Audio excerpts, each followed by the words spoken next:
الحمد لله رب العالمين، والصلاة والسلام على رسوله الكريم وعلى آله وأصحابه أجمعين. أما بعد، السلام عليكم ورحمة الله وبركاته.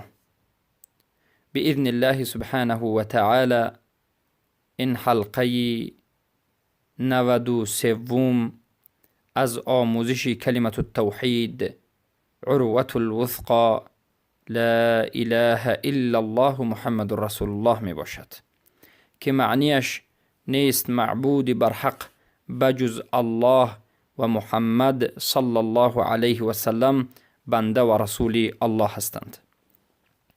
برادران و خواهران موحدم، در این حلقه نیز مسائل چند که تعلق به آخرین شرط صحت لا اله الا الله الانقیاد دارد به شما صحبت کرده خواهد شد. در حلقه های گذشته به حمد الله و منتش به شما بیان گشت که انقیاد این عمل کردن هست. انقیاد امتثال شریعت الله سبحانه و تعالی است.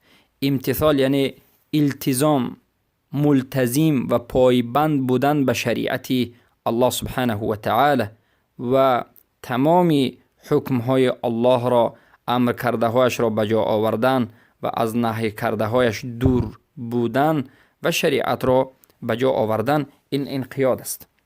کسی که عمل انجام نمیدهد، وقتی که لا اله الا الله نطق میکند، اقرار میکند، عمل انجام نمیدهد، داند که ایمانش صحیح نیست. و حتی بعضی از علما اجماع را نقل کردند که البته اجماع در این مسئله صحیح است که هر کسی که عمل را، جنسی عمل را ترک کند کافر است. و البته در این مسئله مرجعه ها خیلی که بیان کردیم خطا رفته اند، غلط کرده اند و عمل را از ایمان نمیدانند. مرجعه های عصر حاضر باشد، مرجعه های نو زمانوی ترقی کرده اند، پیشرفت کرده اند. در حالت بیان کردن ایمان عمل را از ایمان است میگن، اما در حالت حکم، در حالت ترک عمل حکم را نمیگذارند، کفر نمینامند، ترک عمل را کفر نمیدانند. سبحان الله. پس مسئله اولی ما این است که همین انقیاد شرط هفتم صحت لا اله الا الله، این چنین یک جانب دیگر دارد که علما میگن شرک الانقیاد. انقیاد شرکی هم وجود دارد، یعنی انقیاد را به غیر الله، به دیگر چیز انسان انجام میدهد. خیلی که گفتیم انقیاد این طاعت الله، طاعت رسولش، متابعت و پیروی، ملتزم پایبند بودن، امتثال و بجا آوردن و امر و نهیش. پس انقیاد شرکی همین است که همه این طاعت، ملتزم بودن، پایبند بودن، امرهایش رو بجا آوردن، حلالش رو حلال و حرامش رو حرام گفتن، همه گفته اون را قانون زندگی سپردن. اما نه الله، غیر الله را کسی که همچنین انقیاد میکند، پس این مشرک شده است و شرکش شرک انقیاد است. و این چنین مسئله این است که حکم انقیاد به مخلوق، شرک انقیاد یا که انقیاد شرکی و حکم انقیادی که به مخلوق انسان ها کرده می شود. علما اصلا انقیاد را به دو قسم تقسیم میکنند: انقیاد تعبدی و انقیاد عادی و طبیعی.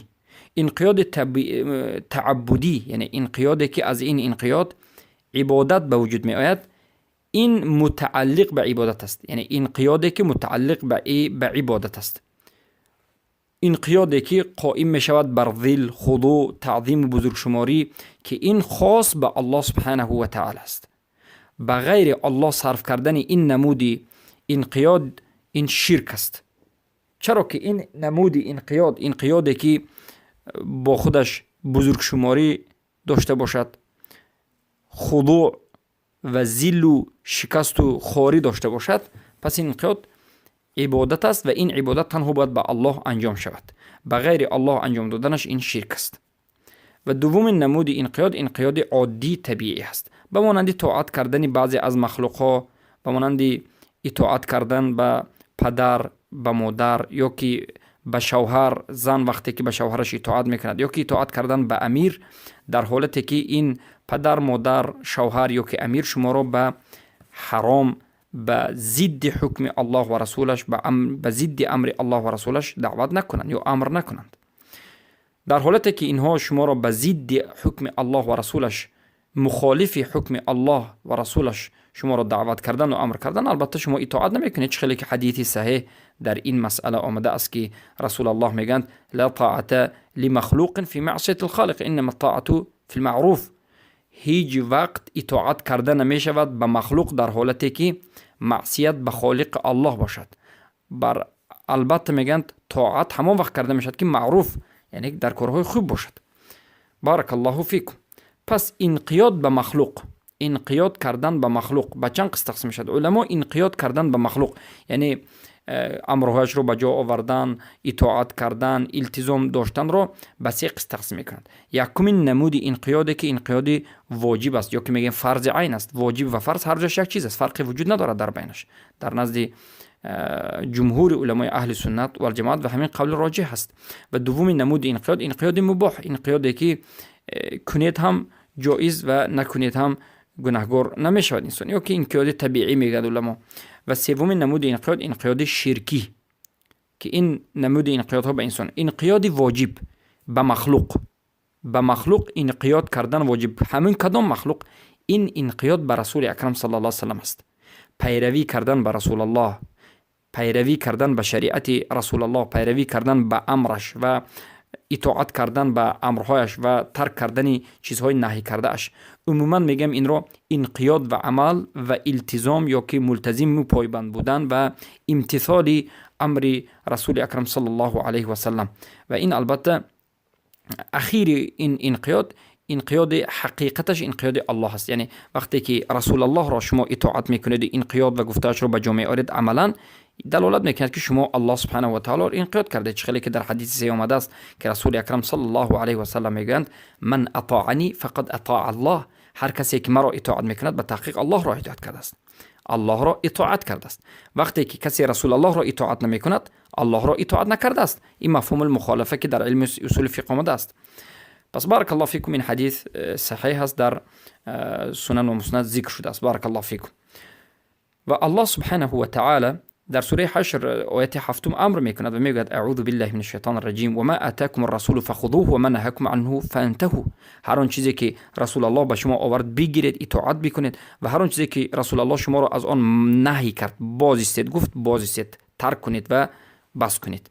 که البته این آیت دلالت میکند که رسول الله صلی الله علیه و سلم یک مخلوق است، یک انسان است که ما باید حتما تا آخرین نفس خود، تا آخرین وقت خود، تا وقت مرگ اطاعت بکنیم، پیروی بکنیم، ملتزم شریعتش باشیم.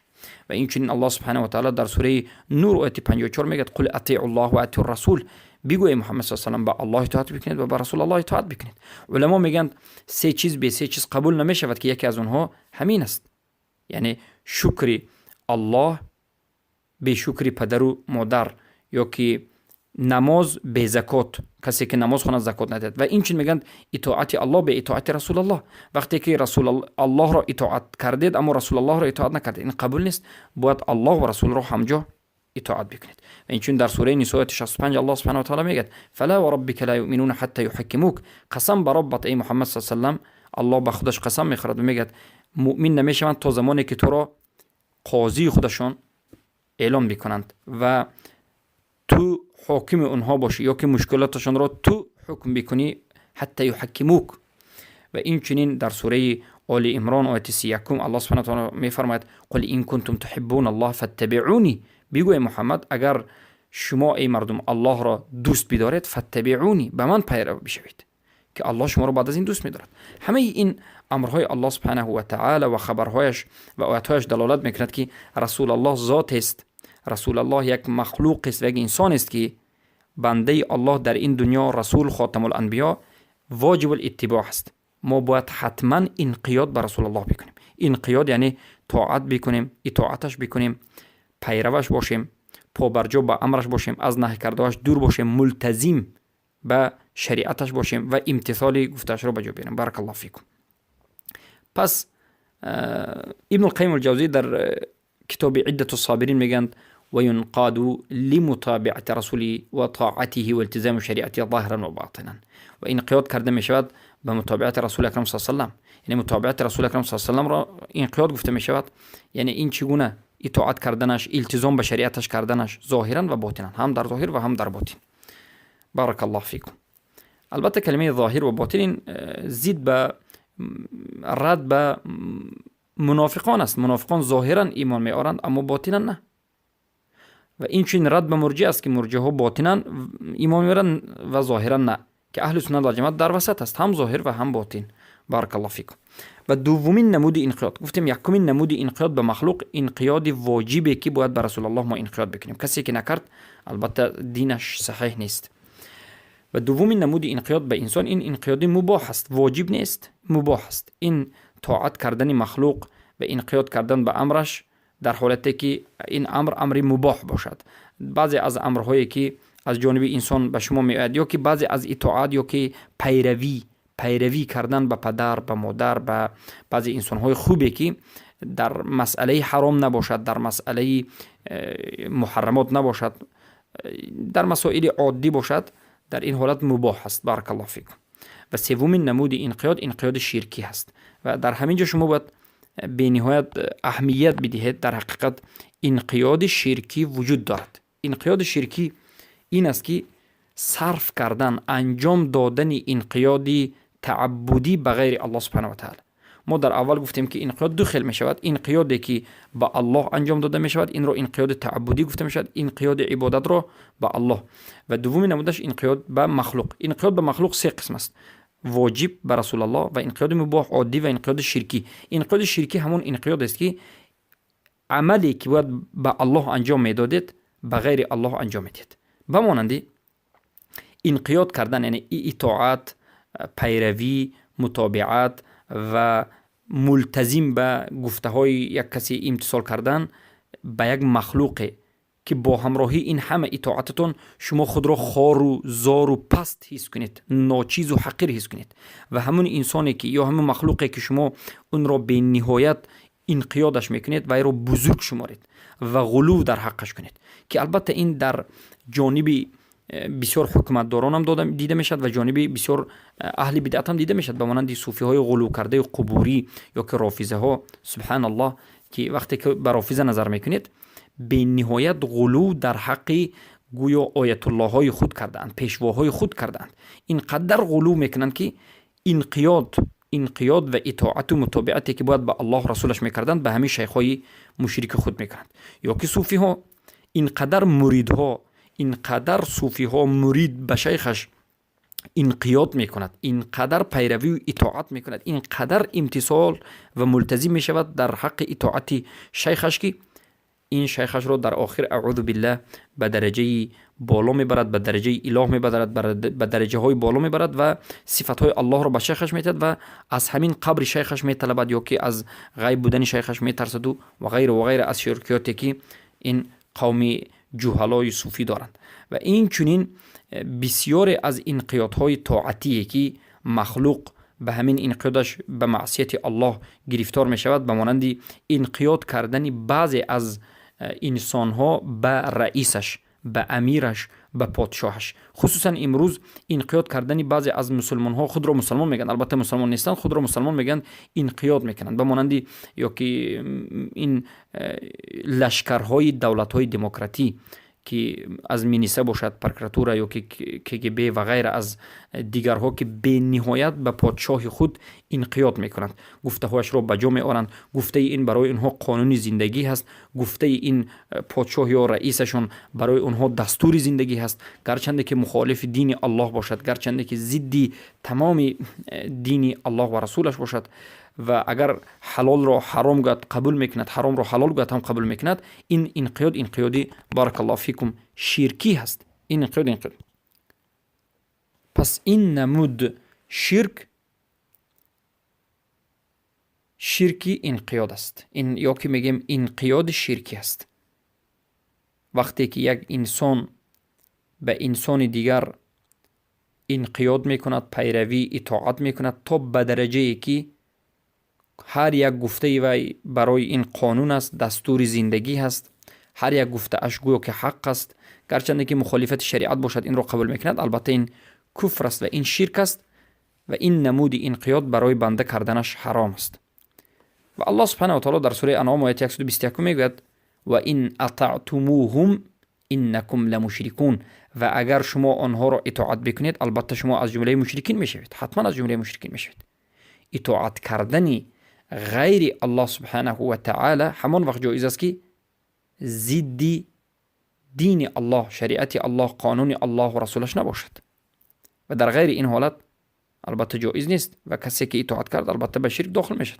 ولا تتبع من دونه اولیاء، و پیرو نشوید بجز الله به دیگر چیزها، به دیگر کسها یا که به دیگر چیزهایی که خودتون اولیاء میگیرید. سوره اعراف 3. بارک الله فیکم. پس ما در حلقه های گذشته در بیان رکن لا اله الا الله در حلقه های اول از 10 بالا باشد والله اعلم، در اونجا بیان نمودیم که طاغوت هم چند نمود را دارد و پیرو شدن و اطاعت کردن هم به غیر الله این طاغوت است. خیلی که ابن القیم الجوزی میگن الطواغیت کثیره و كل ما تجاوز به العبد حده من معبود او متبوع او مطاع، از در عبادت یا در پیروی یا که در اطاعت. بارک الله فیکم. و البته انشاءالله در حلقه های آینده وقتی که ما کلمه توحید را به شما شرح دادیم و به پایان رسانیدیم باذن الله، در مسئله شرک الانقیاد و شرک طاعت به شما صحبت خواهیم کرد، زیرا که حلقه های الهیده در مسئله شرک صحبت میکنیم.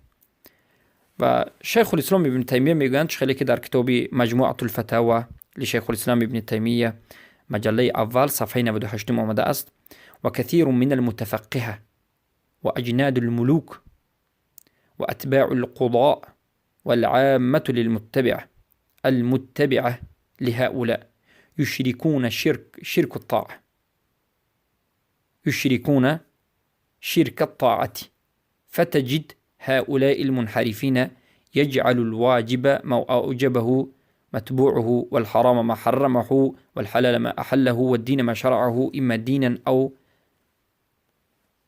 وإما الدنيا وإما الدنيا. يعني ببینید ابن تیمیه رحمه الله میگن که و بسیار از فقیه ها یا که لشکرهای پادشاه و کسانی که پیروی و متابعت و اتباع قضا هستند، قاضی ها هستند، سودیه ها هستند، و عامه پیرو شونده ها، عامه مردمی که پیرو از این پادشاه ها میکنند یا قاضی ها میکنند،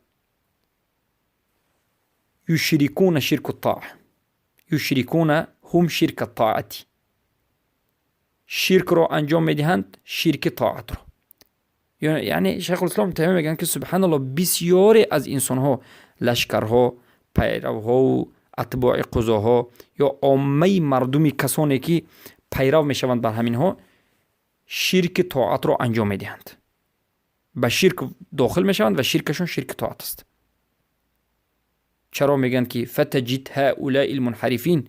پس این انسان های منحرف شده و خطا رفته را میبینید، در میابید که یعنی این انسان هایی که پیرو میشوند از پادشاه ها، از قاضی ها و از غیره، میبینید که اینها همین انسان های خطا رفته و گمراه شده همان چیز را واجب میگوید که پادشاهشان واجب گفته باشد، همان چیز را حرام میگوید که رئیسش یا پادشاهش یا به کسی که پیرو باشد همون حرام بگوید، همان چیز را حلال میگوید که رئیسش و پادشاهش حلال بگوید، همان دین را دین میگوید که رئیسش و پادشاهش همون دین را دین گفته باشد.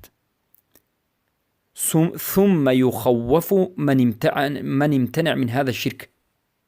سبحان الله. ببینید در قدم واقعیت عین زمان ما شیخ الاسلام تیمیه میگن که بعد از این که این انسان خودش پیرو شد به همون پادشاه، منحرف شد، خطا کرد، هر یک گفته اون را به جا آورد و از گفته اون نبرآمد، بعد از این میگه با دیگر انسان‌هایی که پیرو نشدند و فکری مستقل دارند و موحد هستند، اونها رو میترساند.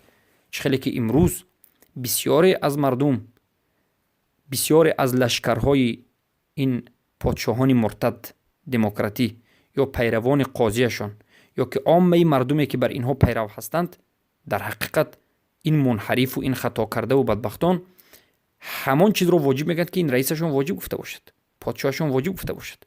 همان چیز رو حرام میگن که پادشاهشون حرام بگد.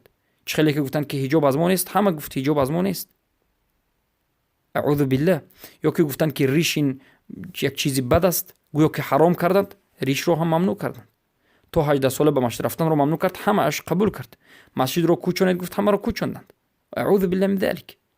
پس دین هم در نزد اونها همان دین است که پادشاهشون گفته باشد. بعد از اینکه خودشون خوب پیرو شدن، دیگر انسان ها رو با میترسونند. در قدم خیلی است. کسانی که پیرو شدند باز دیگر انسان ها رو میترسونند که شما هم باید مثل ما باشید، اگر مثل ما نباشید عاقبتتون بد است و این است و آن است. اعوذ بالله من ذلک. در حالتی که شیخ الاسلام میگن خودشون نمیترسند از این عملی بد و زشت و شرکی که انجام میدهند، خودشون بیخبرند و نمیترسند از طاعتی که بغیر الله کرده شدند. سبحان الله. در حقیقت این سخنهای بینوایت بزرگ است و این سخنها را امروز ما به چشم خود دیده ایستاده ایم. بارک الله فیکم. با این با سخن شیخ الاسلام تیمیه این مسئله رو به پایان میرسونیم. مسئله شرک الانقیاد و حکم انقیاد کردن به مخلوق. و به مسئله دیگر داخل میشیم که آیا علم ضرور میشمارد که انقیاد و اسلام به وجود آید یا که نه؟ یعنی علم، اگر انسان علم داشته باشد به شریعت، حقیقت شریعت را داند، آیا دانستن حقیقت این دلالت میکند که انسان حتما عمل بکند یا نه؟ البته علما در این مسئله به دو فرقه جدا شده اند و یا که در این مسئله دو قول است. قول اول میگن هر کسی که فهمید که اسلام حقیقت است یا که حقیقت اسلام را فهمید یا رسول الله را تصدیق کرد، حتما این انسان عمل میکند و ناممکن است که انسان تصدیق کند، داند که این شریعت درست است، صحیح است و عمل نکند. و قول دوم و قول راجح و صحیح همین قول دوم است که علما میگن البته علم این لازم شمارنده انقیاد و اسلام نیست. چرا که بسیار انسان‌هایی که در زمان رسول الله بودند و امروز هم هستند که میدانند که رسول الله حق است، فهمیدند رسول الله را که حق است، تصدیق کردند که رسول الله صلی الله علیه و آله حق است، اما انقیاد نکردند، اما پیرو نشدند.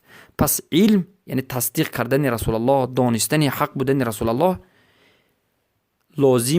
لازم انقیاد نیست. بارک الله فیکم. پس معروف است ابو طالب رسول الله را تصدیق کرده بود که رسول الله در حقیقت حق گو هستند. هرقل رسول الله را تصدیق کرده بود. ابو جهل و غیره میدونست که رسول الله حق هستند و این چون بسیاری از یهودها رسول الله صلی الله علیه و سلم را میدونستند که حق هستند، اما تصدیق نکردند. البته تصدیق کردند اما عمل نکردند. تصدیق کردند، انقیاد نکردند. ولید ابن مغیره، ابو جهل، ابو طالب، بسیاری از مشرکان یا که در مدینه یهودها میدونستند. حدیثی صحیح آمده است که رسول اکرم صلی الله علیه و سلم یهودی رو میپرسند که چرا پیرو نمیشوی، چرا اطاعت شریعت نمیکنی، اطاعت من نمیکنی؟ یهود میگه که من اگر به تو اطاعت بکنم دیگر یهودها مرا میکشد. یعنی یهود میدونست که رسول اکرم صلی الله علیه و سلم حق هستند، میدونست که رسول الله صادق هستند، اما از سببی ترس اطاعت نکرد و رسول الله این انسان رو هم مسلمان نگفتن، بلکه این در حالت کفریش ایستاد. یا که هرقل پادشاه روم به قلبش یقین قبول کرد، رسول اکرم صلی الله علیه و سلم را تصدیق کرد که رسول الله حق است، اما به خاطر ملکش و دنیاش انقیاد نکرد، امتثال امر رسول الله ملتزم نکرد، عمل نکرد، گفتش را به جا نآورد، قبول نکرد. انقیاد یعنی انقیاد جسمی وقتی که نکرد، از این انسان بیرون شد کفر، یعنی باز کفر را دوام داد. وقتی که انقیاد نکرد یعنی در حالت کفرش باقی ماند. پس دلالت میکرد که به قلب فقط دانستن و به قلب فقط تصدیق کردن رسول اکرم صلی الله علیه وسلم این صحیح نیست و درست نیست. مجرد اقرار کردن و اخبار دادن از خودتون خبر میتید که خیر رسالت رسول الله صحیح است، این اسلام را به وجود نمی آورد، بلکه لازم است که اطاعت رسول الله و متابعت رسول الله به وجود بیاید. بارک الله فیکم.